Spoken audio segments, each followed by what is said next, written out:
Dear viewers and listeners of Khabarhub and Radio Candid, welcome to a very special interview with Ambassador Dr. TCA Raghavan. Dr. TCA Raghavan is former Director General at Indian Council of World Affairs, New Delhi. He has retired from the Indian Foreign Service and is a former Indian High Commissioner to Pakistan and Singapore. His first book, Attendant Lords, Bikram Khan and Abdul Rahim, Courtiers and Poets in the Mughal India, was awarded the Muhammad Habib Memorial Prize by the Indian History Congress in 2017. He's also the author of The People Next Door, The Curious History of India's Relations with Pakistan, published in 2017. His latest book is titled History Men, Jadunath Sarkar, G.S. Sardesai, Raghubir Sinh, and Their Quest for India's Past, published by HarperCollins India 2020. And Mr. Raghavan, welcome to Khabarhub. The first question for today is, during her recent visit to India,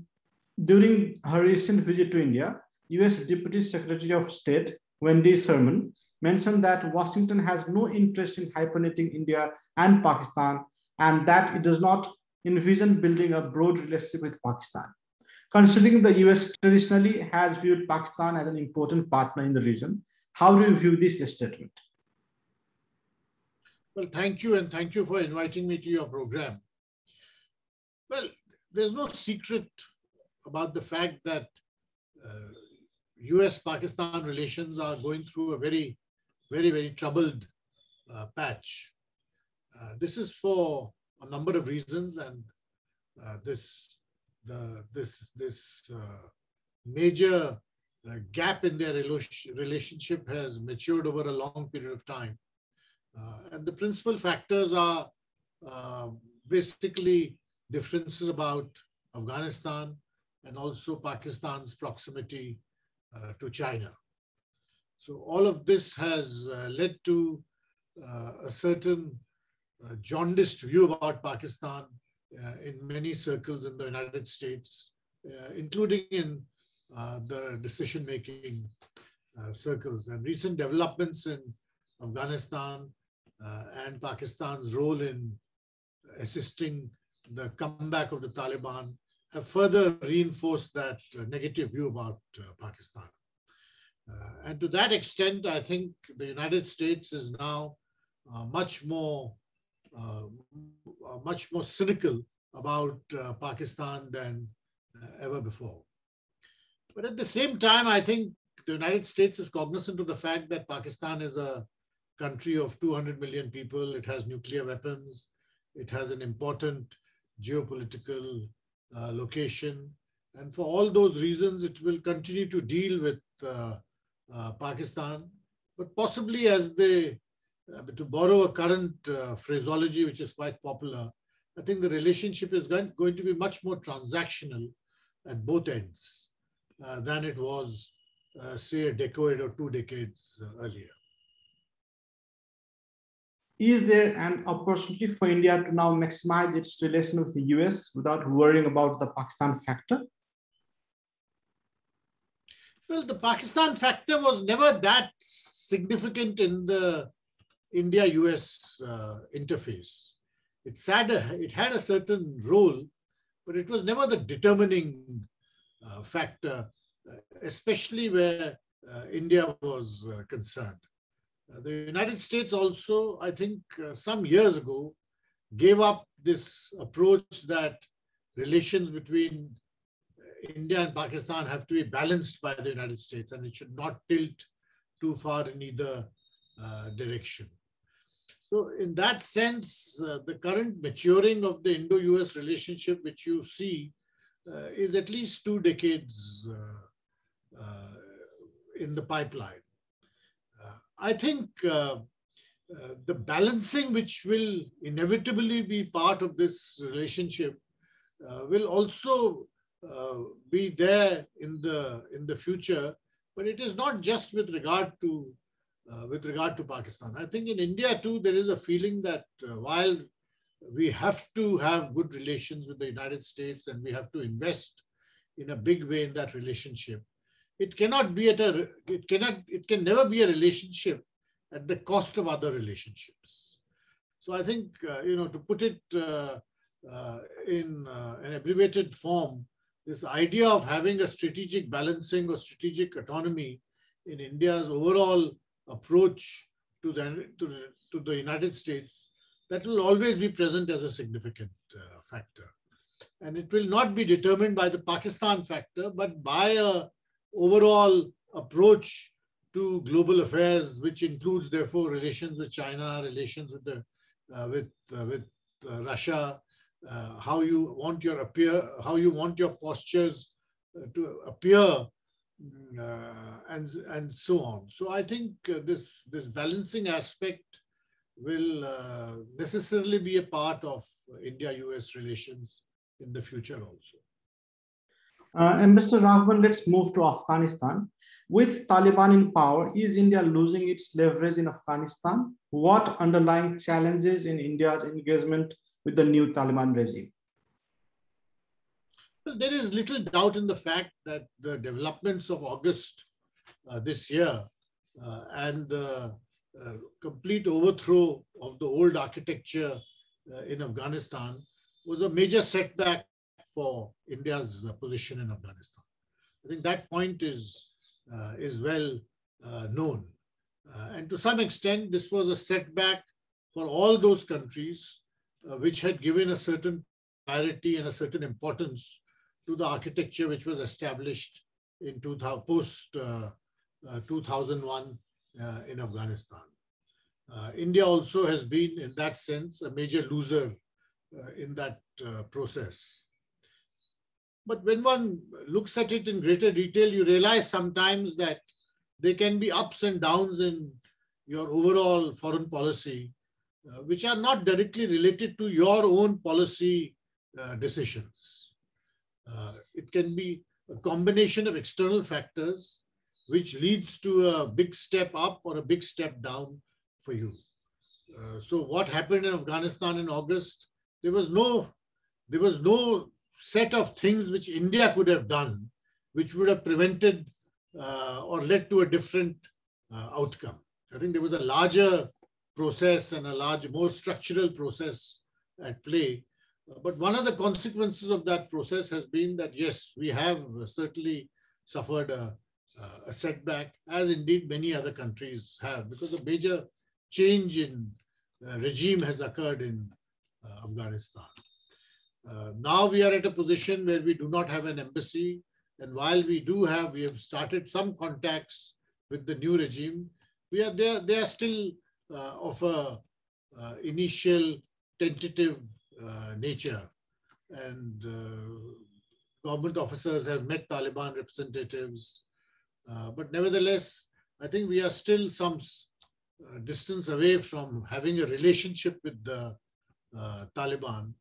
And that will take time because, like many other countries, India too is following a very cautious and guarded approach, because we are first trying to understand what exactly is happening in Afghanistan internally, what is the nature of this new regime, does the Taliban have a new character once it has come back to power. So I think all of this means, all of these uncertainties, there are no clear answers to these questions. And I think India is following a very cautious and guarded policy to that extent. Mr. Raghavan, how has India's strategic priority evolved over the years? What is India's current grand strategy? Well, one basic element in Indian strategic thinking, which has very strong elements of continuity and which has been quite consistent over the years, is that there is a fundamental realization that India's principal challenges are domestic. So the fact that we are a developing country, we have huge issues of poverty, education, health,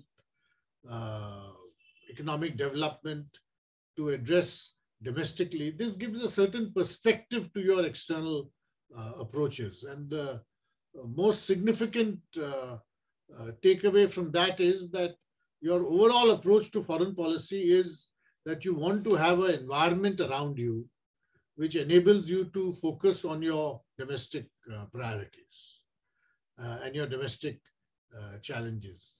So I think this fundamental factor has not changed. If one looks at grand strategy, I think this has been a predominant part of Indian grand strategy from the very beginning, and it remains so even today.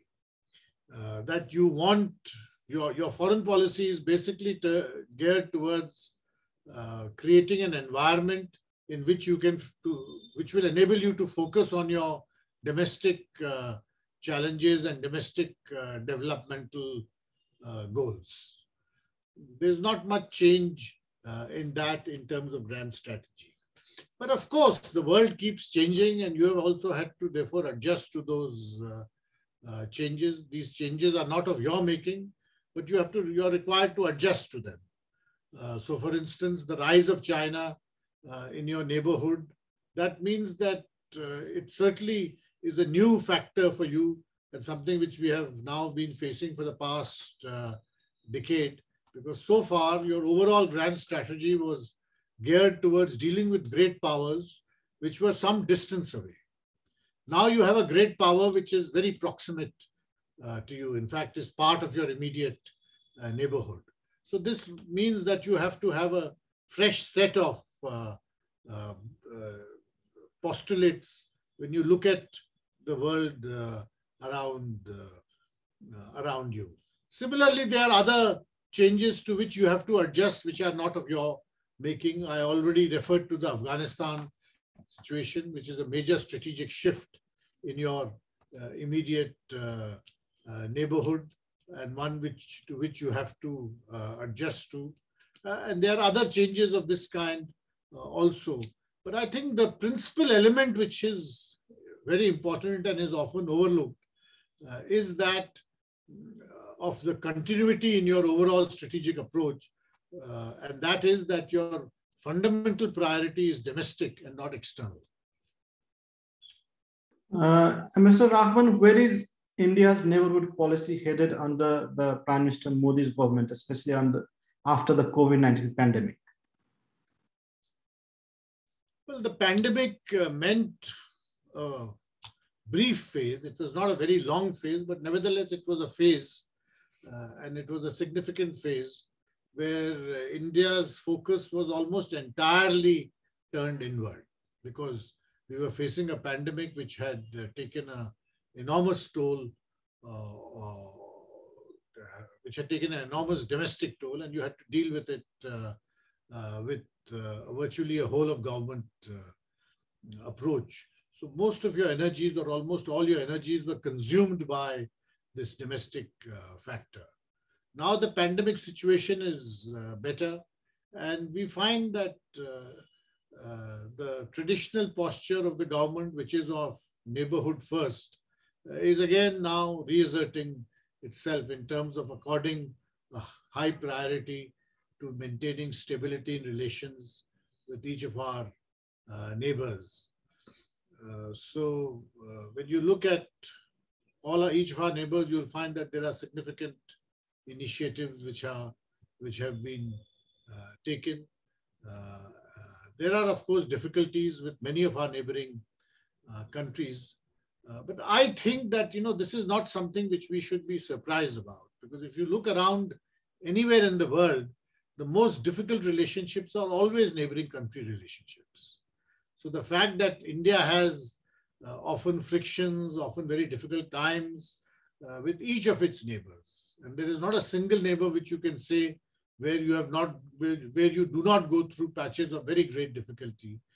But I think this is in the nature of things when you have a combination of influences such as exist in South Asia today. But I think with the easing of the pandemic, and hopefully this process will continue, the easing, I mean, the focus, the domestic focus will now shift slightly, and we will be reverting back to our traditional posture of having deep engagement with each of our neighboring countries. Ambassador Raghavan, China recently delivered the largest and most advanced warship to Pakistan that the country has ever exported. How do you view this move? Well, the China-Pakistan relationship is not new as far as India is concerned.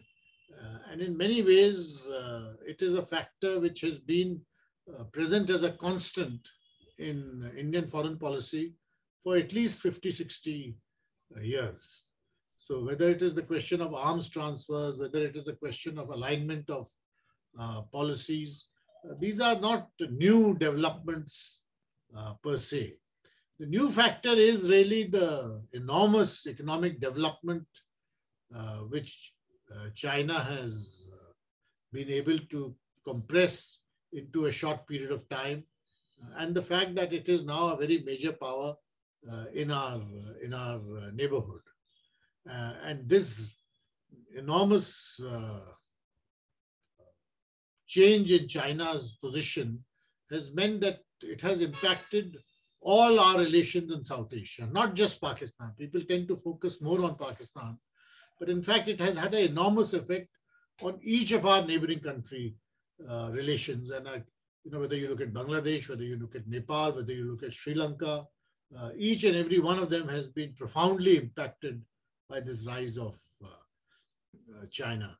So I would see the India-Pakistan-China triangle in that larger framework, that the China-Pakistan relationship is not a new factor which we have to deal with. And secondly, that there is a general phenomena related to China, which is not just specific to Pakistan. And the only way forward is for India to continue to invest in its relations with China, while being mindful of all the security and other related issues which exist with China today. And at the same time, try to stabilize relations with Pakistan to the extent possible in a relationship which is deeply adversarial and has numerous friction points, and each of which has a long historical background. Ambassador Raghavan, is China attempting to be Pakistan's all-weather strategic partner and emerge as the largest weapon supplier for the Pakistani army? I think so. I think China has always prided itself on having stable relations with its neighboring countries, and I think they've invested a great deal in the relationship with Pakistan for a number of decades. So yes, I think both China and Pakistan give a great deal of importance to their bilateral relationship. And certainly there is an element of strategic calculation from both ends in this relationship, because in the end, all countries pursue relationships in terms of their own national interests. So for Pakistan, it is important. The relationship with China has an even deeper significance today because it faces, as I mentioned earlier, a very difficult patch in its relations with the United States. There are continuing difficulties with India. So in that context, it sees China as a bulwark of its foreign policy. China similarly, because it sees the growing relationship between India and the United States, it sees the United States as a major strategic competitor. It also sees the geopolitical position of Pakistan. I think there is an element of strategic calculation that they see Pakistan as a factor which helps in keeping India in some kind of balance. So certainly from both ends, there is a congruity of national interests which enables them, which means that both give a great deal of importance to this relationship. And Mr. Raghavan, let me end with the broad question. How has the strategic importance of South Asia region changed over the years? Well, South Asia has always been had a certain strategic importance because of the fact that it straddles two oceans. It has a very, very strategic position in the Indian Ocean. It is a region with a huge population, and so on. In recent years, the significance of South Asia is also that it is a region adjoining China. And the rise of China and the military assertion of China gives to the entire region around China a new significance and added dimensions. So I think in that context, the significance of South Asia is evolving. From a South Asian perspective, I think the most significant change which has occurred in its overall position is because of the China factor. And certainly for India, this is a very profound change because historically our position always was that keeping great powers out of South Asia is not just in India's national interests, but it is also in the interests of each of our neighboring countries. Because if we get caught up in extra-regional or regional conflicts, the focus shifts away from national development and economic development, which is really the key priority for all of each of the South Asian countries. Now, Pakistan was always to some extent an outlier in this, because alone in South Asia, it became involved in extra-regional military pacts such as CEATO, CENTO, and so on from the 1950s. Thereafter, it cemented a very strong relationship with the United States in the 70s and 80s, and thereafter, from the late 1990s and especially in this century, it has cemented a similar relationship with China. So to that extent, it was an outlier. But overall, India's approach always was that we should try to keep South Asia isolated from extra-regional and great power contestations. I think this calculation, this approach has to now change because, as I said earlier, it's no longer a question of keeping great powers out of South Asia. We now have a great power within South Asia in the form of China. So what direction South Asia will take depends therefore a great deal on how relations between India and China will evolve, and equally on how relations between different South Asian countries and China and India will evolve. So in that sense, South Asia today is poised at a somewhat significant strategic moment. Ambassador Dr. TCA Raghavan, it was a pleasure talking to you. Thank you so much, sir, for your time. Thank you. Thank you. Thank you.